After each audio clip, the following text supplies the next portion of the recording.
দীর্ঘ অপেক্ষার পর এবার অবশেষে গত শুক্রবার মুক্তি পায় জুনিয়র এনটিআর অভিনীত সিনেমা দেবারা পার্ট 1।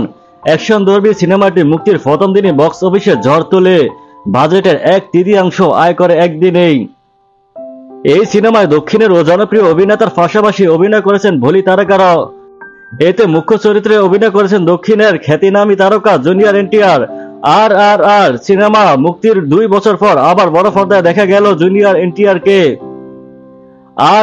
আর সিনেমায় অভিনয় করে 45 কোটি টাকা উপার্জন করেন জুনিয়র এনটিআর। দেবারায় অভিনয়ের জন্য 33% বেশি পারিশ্রমিক নিচ্ছেন এই তারকা।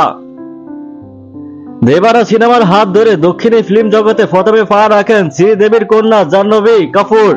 জুনিয়র এনটিআর এর সঙ্গে জুটি বেঁধে অভিনয় করেন নায়কের চেয়ে 14 বছরের ছোট এই অভিনেত্রী।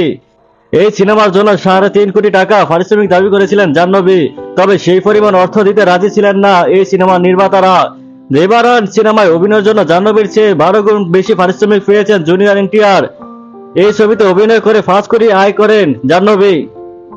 জাহ্নবীর মতো দেবারা ছবিতে হাত ধরে দক্ষিণী ফিল্ম জগতে পা রেখেছেন ভোলি অভিনেতা সাইফ আলী খানও।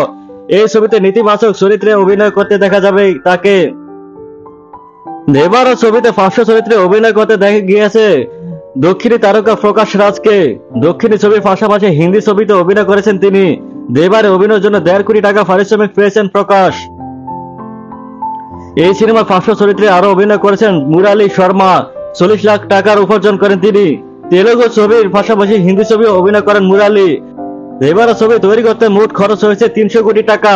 বক্স অফিস সূত্রে জানা যায় মুক্তির প্রথম দিনই 100 কোটি টাকা ব্যবসা করেছে এই ছবিটি।